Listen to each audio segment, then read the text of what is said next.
वैसे मेरा नाम है जितिन वर्मा, आप देख रहे हो जितिन को लोग। तो अभी मैं सो का उठा भाई, और सो को उठने के बाद फिर होगा भाई मैं नहा धो के तैयार, और तैयार होने के बाद फिर करा मैंने नाश्ता।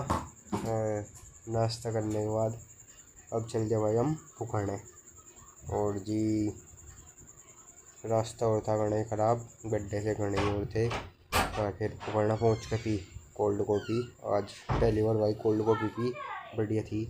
फिर कर रखा अपना पुखरने का काम, हम चल दिए गाँव के नाम का। और जी भाई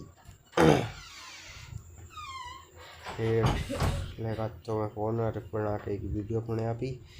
फिर पहुंच गए हम गांव में, और गांव में पहुंचने के बाद ही चल दिया हम अपने घर में, जो उनसे हमने भी लिया।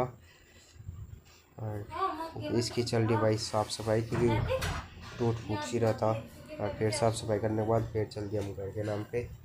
और जी बस पहुंचने वाले घर, और घर पहुंचने के बाद फिर आ गया बिलवाड़ा राज।